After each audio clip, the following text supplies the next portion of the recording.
Chapter 2, Section 4, A New Plan for Government. As we discussed before, the Articles of Confederation had a multitude of issues with it. Now, it was created because the French demanded that the United States, or what would become the United States, have a form of government in order to provide it with assistance, money, guns, etc. So, as the Articles of Confederation ran, we know that Congress couldn't pass any laws. There was no executive branch, so there was no way to carry out these laws. There was no judicial branch, so there was no precedent being set at the national level. Everything was decided at the state level. To change the Articles of Confederation, you needed 13 of 13 states. And speaking of states, they were all disunified. They acted as foreign countries to one another. Taxation was a state issue, and if they didn't want to give the central government any tax dollars, they didn't have to. They squabbled over the interstate trade between the two, and of course, currency. When you look at the currency, even though there was a national currency, the states decided to pass their own currency, which made it difficult because that money which was printed in Pennsylvania was no good in New York. New York's money was no good in Pennsylvania, and it was a continual fight. So, and as you see here, the last bullet point that I make here, there was just constant fighting between the states, whether it was land acquisition, size of the state, um, who would get what, who would pay for the war. It was just all these issues that made for a contentious group of individuals. So I mentioned that after that, they called for a convention in Annapolis uh, in an effort to shore up these different issues and problems that happened. And when only five delegates arrived, they called for another convention in Philadelphia. And the Philadelphia Convention is what we will be talking about today. So let's take a look at who our major players are and who our founding fathers are for this constitutional convention. The most famous delegate of the convention at Philadelphia was Benjamin Franklin, who during this time in 1787 was the sixth president of Pennsylvania. He was a scientist, he was an author, he was an inventor, he was a ladies' man. Franklin had all of these accolades, and of course, he was a unifier. He proposed the Albany Plan of Union, so he knew what it meant to strengthen the numbers and to be unified as one. So he, of course, as you see here, is on our $100 bill. That is the highest denomination of money that we currently use today, but not the highest that we've ever had. Our next person is Alexander Hamilton, who adorns our $10 bill. Hamilton is best known as a smuggler during the colonial days, and his thoughts and views on the banking system are still used today in the United States. He was a strong advocate for passing the Constitution and co authored a series of essays known as the Federalist Papers. Now, these Federalist Papers were simple, short essays that were meant to get the Americans to be able to read and understand why the changes to the Articles of Confederation were needed. So you had the Federalists who were for a strong central government, and you had the Anti Federalists who were for strong state government. We'll get into that more later. Our next founding father is James Madison, who was the major author of the Virginia Plan. He also supported a strong national government and co wrote the Federalist Papers with John Jay and Alexander Hamilton. Mr. Madison also collectively put together the Bill of Rights that were attached to the Constitution. For this, he is known as the father of the Constitution, since many of his ideas that he authored in the Virginia Plan were used in the Constitution. Here you see Mr. Madison on the $5,000 bill. Now, this bill was in circulation from the 1920s to the 1930s. There are estimated to be about 300 of these bills still left out there today. And if you are one of the fortunate people to have your hands on these, um, they're worth about $25,000 for this single bill. So, yeah, you're not going out and spending this by any means. But if you have one, you've got some money with you. Now, lesser known but equally important, these founding fathers made a huge difference in getting the Constitution signed. And although we don't really study them as much as we would say a Hamilton or Washington, Madison, etc., they are still vital. And of course, William Patterson is from New Jersey. He is the proposer of the New Jersey Plan, which is also known as the Small State Plan, and that called for a unicameral legislature with equal representation from each state. And then we have Edmund Randolph, who, along with Madison, proposed the Virginia Plan, and it called for a government with three separate branches, which was also be based on state population and or wealth. And if you haven't figured this out, we're going to go with Roger Sherman's plan, which is known as the Connecticut Plan. And Roger Sherman proposed a great compromise in which he called for equal representation in the Senate and representation based on state population in the House. He will combine the ideas of the Virginia and New Jersey Plan together until it forms what we would know today as our Constitution.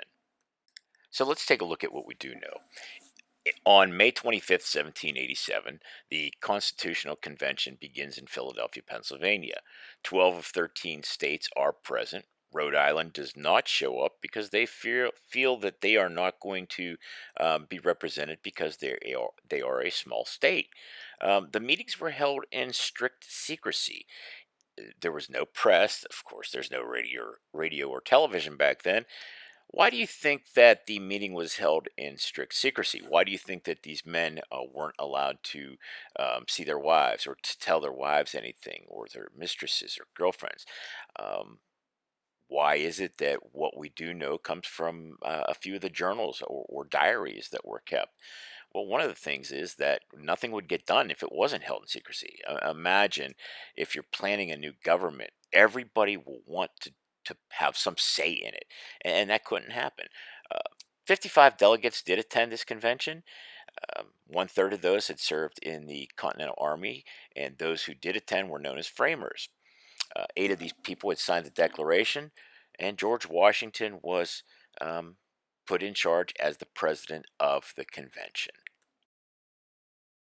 So the first plan that came about was the Virginia plan, and I already told you about these two men who were in charge of this. But it called for a central government that would be divided into three branches: the legislative branch, the executive branch, and the judicial. Now, of course, legislative would be our Congress, executive would be our president, and of course, judicial is judicial. Each branch would have the power to check on each other, and that's called checks and balance. It called for a strong national government which could make laws, create taxes, control commerce between the states.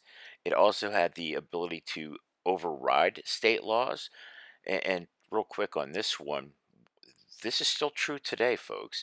The 10th Amendment allows states to dictate what laws they have. But if the national government puts a law into place or establishes a law, states are not allowed to violate that law. An example of that would be the marijuana law that is currently in the federal government. It's a class one drug and is prohibited, but states have tried to override that, and what they're doing is actually against the law. So again, until it's challenged in the Supreme Court, um, the states are actually violating that law.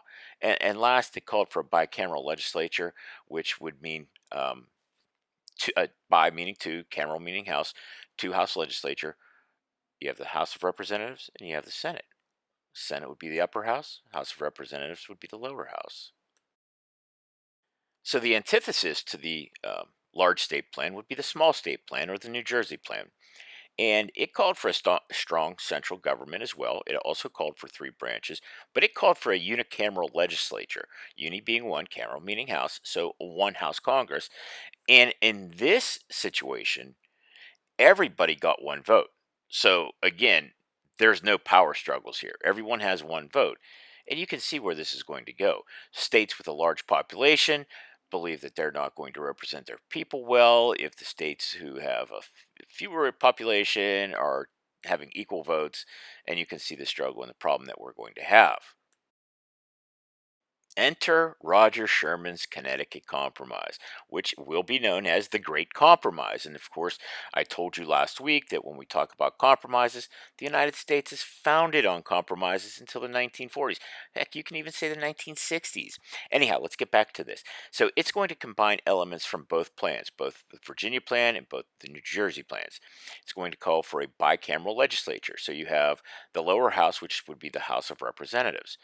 Those members would be based on state population, and those members would be elected by the popular vote or by the people themselves. The Senate, or the upper house, that's what UH stands for, upper house, would consist of two members from each state. So every state would have the same amount of power in the Senate, except the Senate would be selected by state legislatures, which means that the people had no influence on who the senators were until 1915, 16, 17 in the United States. So just a little over 100 years, we've been electing our own senators. So now everyone's starting to agree. They're starting to like what they see until the next issue comes up, and that's the slave issue. Should slaves be counted as a part of a state's population? That's the first question. The second question is, should the importation of slaves continue? And what they came out with was that they compromised and had what was known as the three-fifths compromise, meaning for every five slaves, three of those would be counted towards a state population. This, of course, made the South happier because this compromise allowed the states in the South who had fewer whites but more blacks a little bit more of an equal say. Now, the other thing that this issue took care of was that it wouldn't deal, the Constitution was not allowed to deal with slavery for 20 years. So the slave issue couldn't be answered until 1808. What this did allow is for the Congress then to have a simple majority when it came to dealing with commerce. And of course, when we talk about commerce, you're talking about trading, and slavery was considered part of the trades. So if you want to pause the video and just look at the Great Compromise right now, it'll tell you the key issues. It'll tell you what each plan did, and then, of course, what the Great Compromise was. And you'll see this again on tomorrow's quiz. Now, another issue that will be decided upon would be the President of the United States. Should they be elected by the people? Should they be elected by the state legislature? Um, if the president would be chosen, then it'll be chosen by the state electors who are assigned by the legislature. The people vote, and then the electors will then act on behalf of what the people want. So, how this works is that you have the number of electors is equal to the number of your legislatures plus your two senators. And of course, if there is no majority, then the House of Representatives would vote on who the president would be. And finally, Ben Franklin urged everyone to just sign away at this new Constitution, saying that he doesn't necessarily agree with everything that's in it, but for the sake of all sake, it has enough things inside of the Constitution to please at least everybody somehow. But not everyone agreed with Franklin. So even though some people signed, others held out and they wanted a Bill of Rights. And of course, that's where Mr. Madison's going to come in. So the meeting is adjourned on September 17th of 1787. This day, of course, is an informal holiday that we celebrate yearly. It's known as Constitution Day as well as Citizenship Day. That takes us to the last thing, which is tomorrow we have a quiz on Chapter 2, Section 4.